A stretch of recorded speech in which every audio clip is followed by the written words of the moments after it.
ლიდერობასა და მენეჯერობას შორის. ხშირად მენეჯერსა და ლიდერს ცნებებს ერთმანეთს უღრევენ, თუმცა რეალურად ისინი შესაძლოა თანხმოთრაშიც იყვნენ ერთმანეთთან და ამასთანავე ორ განსხვავებულ მნიშვნელობასაც გულისხმობდნენ.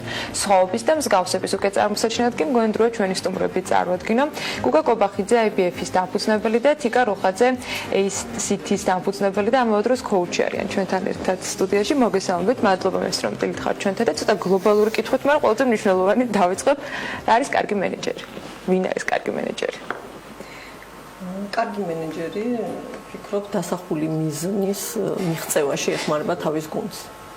მიზანს სახავს და ამ მიზნისკენ მიჰყავს თავისი ხალხი. სხვაობების და განსხვავებების შესახებ, რომელიც ლიდერს და მენეჯერს გულისხმობს და ამ ბევრი აპლიკაცია და გრაფიკული გამოსახულება ძალიან პოპულარობით სარგებლობს, იმიტომ ახსენე სოციალური ქსელები და ეს დროთა განმავლობაში იცვლებოდა თავისთავად და ამ განსხვავებებს ძალიან ბევრს ლაპარაკობენ ხოლმე. რა არის დღევანდელი რეალობისთვის მთავარი გამომწვევი მენეჯერისთვის და ლიდერისათვის და რატომ ერევათ ეს ორი ერთმანეთში? პირველ რიგში დაგეთანხმებით, რომ ძალიან ბევრი დავა და კამათი არსებობს იმის შესახებ, ერთი და იგივეა თუ არა ლიდერი და მენეჯერი, ან თუ რითი განსხვავდება.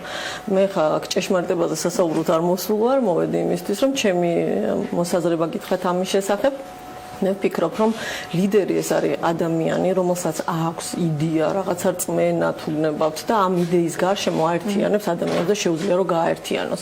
მენეჯერი ჩემთვის არის პოზიციური, ასე ვთქვათ, ეს არის პოზიცია, თანამდებობა ან რაღაც, ასე ვთქვათ, რომელიღაცა ორგანიზაციული, ასე ვთქვათ, რაღაცა ერთეული.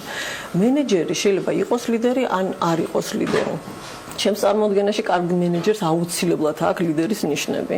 სხვა შემთხვევაში მისი მართვის ინსტრუმენტები შეიძლება რა თქმა უნდა იყოს განსხვავდებოდეს, შეიძლება ეს იყოს ვთქვათ ფული, სახალისება, ეს შეიძლება იყოს უამრავი სხვა რაღაცა ინსტრუმენტი, მაგრამ ლიდერობის გარეშე მე ვფიქრობ, რომ ძალიან დიდ შედეგებს ვერც ერთი მენეჯერი ვერ მიაღწევს. ეს ლიდერია.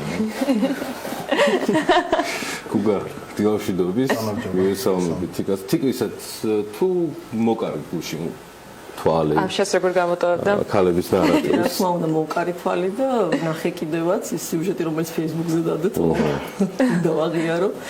რა სიტყვა ამ პლატფორმაზე? ჩვენ ბევრი გვისაუბრია ამ თემაზე. ეს მე არ მაღავ რომ ACT-ის დამფუძნებელი არის ჩემთვის ერთ-ერთი ინსპირაცია ვერ ვიტყოდი, მაგრამ ის რაც გუშინ გვანცალაღიძე საუბრობდა, რომ ამ თემასთან დაკავშირებით იყო ძალიან ბევრი კონსულტაცია, მოკითხვა და სხვადასხვა თემები. მე მაძლევს ახლა მაქვს ის პრივილეგია, რომ არ მქონდეს ფორმალიზებული თიკასთან ურთიერთობა ფოკუს ჯგუფების ან რაიმე სხვა ფორმატის სახით, ამიტომ რამდენჯერმე მოვიკითხე რა ეს თემა, ქალების ნარატივზე გადაწყვეტილება ცხადია, და ამის შემდგომ იქნა მიღებული, იმიტომ რომ ჩემთვის მნიშვნელოვანია მისი ხმა არა მხოლოდ ACT-ის, როგორც ACT-ის დამფუძნებლისა, არამედ როგორც ერთ-ერთი ქალთა ბიზნეს ორგანიზაციის ხელმძღვანელისა. დიახ, და თანადამფუძნებელისა, მე მაბადია. და ამიტომ თვლი, რომ ეს პლატფორმა არის საუკეთესო. ვფიქრობ, ეს არ უნდა იყოს ერთადერთი ოღონდ, რა ძალიან მაგარი საქმე დაიწყეთ, ძალიან მიხარია, დიდ მოლოდინებს უკავშირდება და ვფიქრობ, რომ ჩვენი ქალები ნამდვილად ძალიან ბევრ და მაგარ საქმეს აკეთებენ და უბრალოდ არ ჩანან და ეს მიეცემათ შანსი რომ გამოჩნდნენ და ქალი ქუსლებზე თუ ქალი სამზარეულოში მხოლოდ ესე არ იქნება მოხსენიება. კარგია, მე მინდოდა უბრალოდ ამის გაგება და ეხლა შემოგის. პირველ შეკითხვას შეგავდებით. რა თქმა უნდა. ხო, რა თქმა უნდა, ამაზე ბევრი მსჯელობა მიდის, რა განსხვავება ლიდერსა და მენეჯერს შორის და სხვათა შორის Forbes-ს აქვს ძალიან საინტერესოდ ეს აღწერილი და ესე ვთქვათ შედარება გაკეთებული ლიდერებსა და მენეჯერებს შორის და ერთ-ერთ ძირითად განსხვავებად ასახელებენ უფრო ესეთ რაღაცა გრძელვადიან ხედვებს და იმუნარებს, რაც უფრო მეტად ახასიათებთ ლიდერებს. ეს შეიძლება იყოს თუნდაც გადაწყვეტილებების მიღება სწორად და სწრაფად. ეს შეიძლება იყოს გარკვეულწილად უფრო მეტი პასუხისმგებლობის აღება საკუთარ თავზე და ჯონ კინგს აქვს ძალიან საინტერესოდ მის წიგნში აღწერილი ლიდერობის 5 საფეხური, სადაც ერთ-ერთ საფეხური, რომელიც მოიაზრება წარმატებულ ლიდერებად, ესე ვთქვათ, იქ საუბარი არის ლიდერებზე, რომლებიც ძირითადად ფიქრობენ არა საკუთარ თავზე, არამედ გუნდზე, ანუ ჩვენ ლიდერები დაახლოებით ესე რომ დავარქვათ. და ამ შემთხვევაში, რაზეც თიკაც საუბრობდა წეღან, გუნდის წარმატება გაცილებით უფრო მნიშვნელოვანი ხდება აქ ინდივიდუალური მოთამაშეები არ არიან გამოკვეთილები, ამ შემთხვევაში ლიდერიც გუნდის წევრია და ეს ერთიანი გუნდი ქმნის უფრო მეტ სარგებელს ვიდრე ინდივიდები. აქედან გამომდინარე მე ვფიქრობ, რომ წარმატებული ლიდერის ერთ-ერთი მნიშვნელოვანი თვისება არის ზუსტად ის, რომ ფიქრობდეს ჩვენზე და არა მეზე. რაც შეეხება მენეჯერს, ხო შეგვიძლია მენეჯერზეც რომ რაღაცა გუნდურად თამაშობს და ასე შემდეგ. რა თქმა უნდა, აი წეგან აღინიშნა კიდევაც, რომ არის ბევრი კავშირი მენეჯერსა და ლიდერს შორის, თუმცა ისევ Forbes-ი რომ მოვიშველიო, მოკლედ მენეჯერები ხშირ შემთხვევაში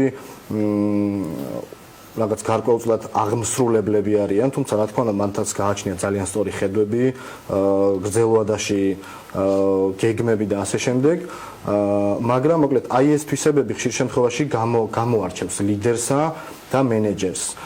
სპორტის პარალელი რომ მოვიყვანოთ, ხო, სპორტში ძალიან კარგად ჩანს ეს ყველაფერი. ჩვენ მაისის ბოლოს გვაქვს ძალიან საინტერესო ბიზნეს ფორუმი ბათუმში, სადაც მოწვეული ყავს რაგბის ლეგენდა შონ ფიცპატრიკი და მოკლედ ყველა ერთხმად აღიარებს, რომ რაგბი ძალიან კავშირშია მოკლედ ბიზნესთან და რაგბში გუნდური მუშაობა, ესე რომ დავარქვათ, უდრის წარმატებას.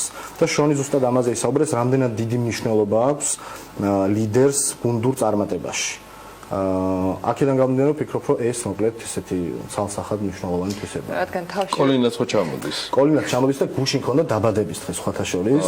ხა მიულობს ერთხელ. რადგან მაინც გავთქვით საიდუმლო, რომ ანუ ეს რისი შესავალია ყველაფერი, მაშინ ვიტყვი, რომ ეს მხოლოდ დასაწყისია იმის რისი თქვა მოსმენის საშუალებაც თქვენ უკვე ცოტა მოგვიანებით ბათუმში გეკნებათ.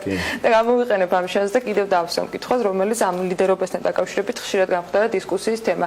მიღწევადი ეტაპობრივი სწავლადი თუ ამობენ რომ აი თვისებები თანდაყოლილი თუ არ გაქვს, ვერ იქნები ლიდერი და ხაც ამ და ისწავლო და მენეჯერის თამდობაზე იყო და დაგიქვემდება რომ ადამიანებს და ასე შემდეგ, ეს არ მოდის თავისიდან. რეალურად რა უნარებზე არის დამყარებული და ეს არის თუ არა რომ დაბადებიდანვე ესე დაფერთხილი გქონდეს. ის მაინც არ არის ნათელი აი ლიდერის კაფიო და თუ შეიძლება მე მაგას ორი წუთით დაუბრუნდები, იმიტომ რომ მეც ვფიქრობ, რომ ასეთი სხვაობა ლიდერსა და მენეჯერს შორის არის. შეიძლება მენეჯერს არ ჰქონდეს ლიდერობის უნარები და არ იყოს ლიდერი, მაგრამ ლიდერი როგორც წესი ხშირად მენეჯერები ხდებიან ორგანიზაციის, რელიგიური ორგანიზაციის, პარტიის თუ ბიზნესის თუ ასე შემდეგ, იმიტომ რომ ზუსტად მათი ლიდერული თვისებები მათ პირველობას და ასე ვთქვათ აი ამ ძალიან მნიშვნელოვან როლს როგორც წესი იღებენ ხოლმე თავის თავზე.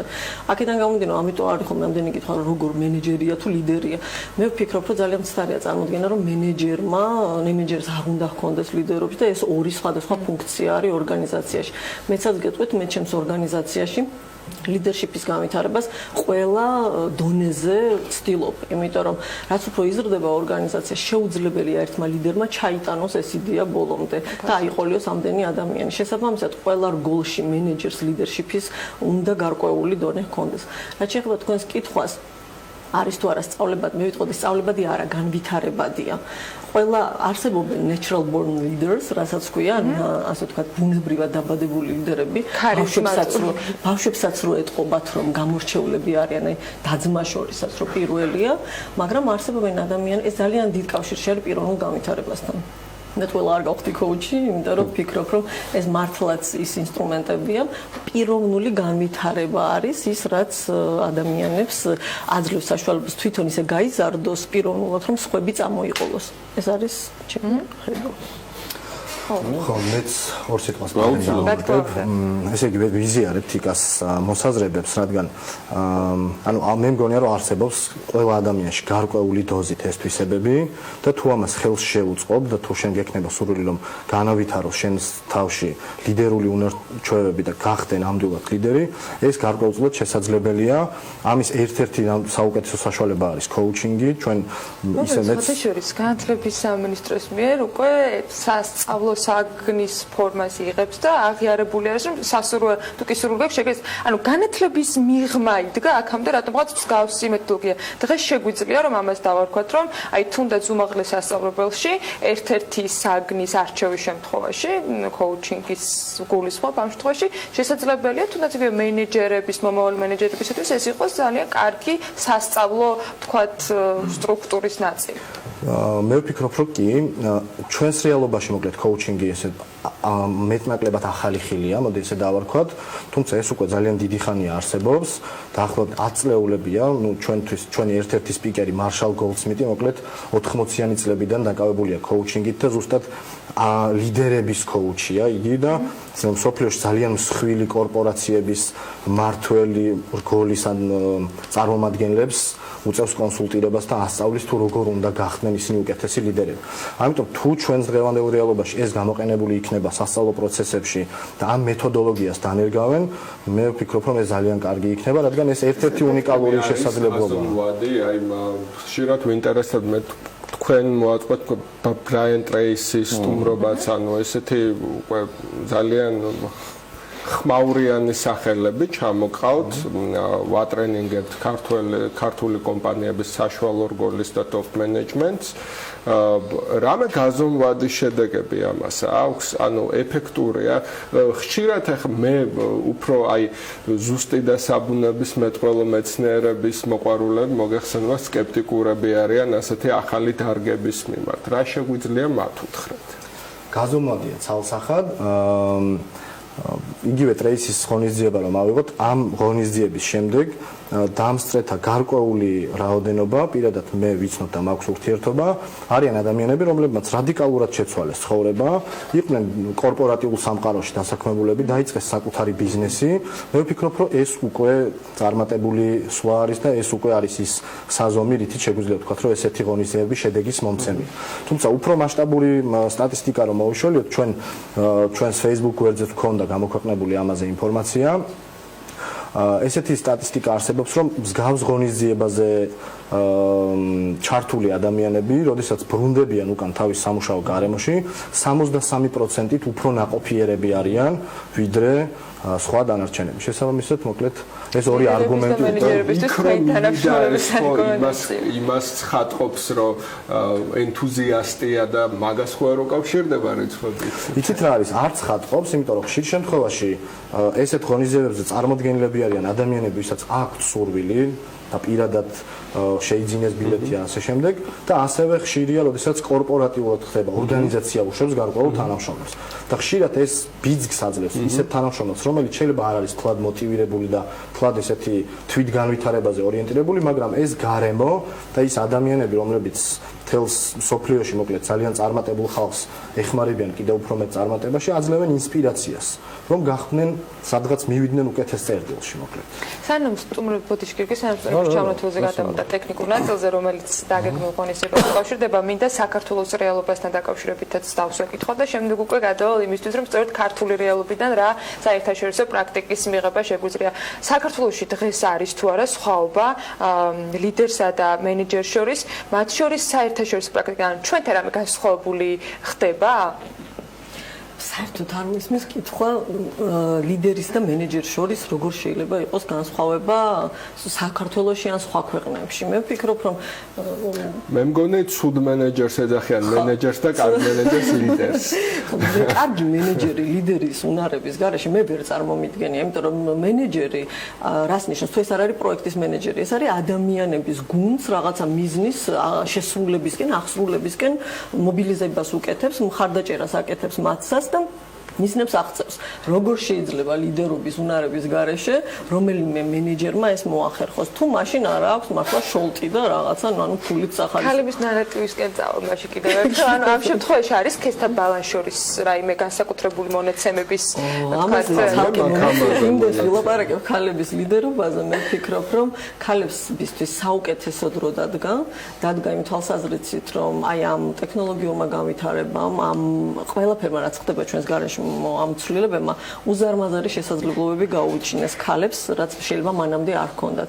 თქვათ ფინანსურ ხელმისაწვდომაზე თუ იყო საუბარი, განათლებას ვერ იღებდნენ, ფაქტობრივად უფასოდ არის ხელმისაწვდომი ონლაინ რეჟიმში, უამრავი კურსები, $50 ჰარვარდის კურსებიც კი შეიძლება გაიარო. განათლება საქმე შეგიძლია დაიწყო მინიმალური კაპიტალით. შესაბამისად, მე ვფიქრობ, რომ თუ კი ვინმეს რამე სურვილი ჰქონდა, აი ხა ძალიან ბევრი წამოვიდა. ძალიან ბევრი სტარტაპი ვიცი, რომელიც ქალმა დაიწყო. ძალიან ბევრ სფეროში ქალები ძალიან გაძლიერდნენ. ვფიქრობ, რომ ეს ჯერ კიდევ დასაწყისია და მართლაც სერიოზულად გვერდზე დაუდგებიან მამაკაცებს ცოტა ხანში. დავებდომაც განსხვავებით ზეაცემს და დავდოთ უფრო ხშირად 10 ყოველდღე საქმე ენდილის დასრულების შემდეგ და მოდი გაზაფხულისთვის დაგეგმილ ღონისძიებაზე გადავდეთ პირდაპირ. თარიღი, დრო, ადგილი ნაწილობრივ პრინციპში კიდე მოვისმით, მაგრამ კიდევ ერთხელ ვინ იქნებიან სტუმრები და ვისთვის არის ის განკუთვნილი? ესე იგი, ეს ღონისძიება ტარდება 22-23 მაისს ბათუმში, სასტუმრო ეიფორიაში. სადაც მოწვეული ყავს 6 ძალიან წარმატებული და ცნობილი სპიკერი.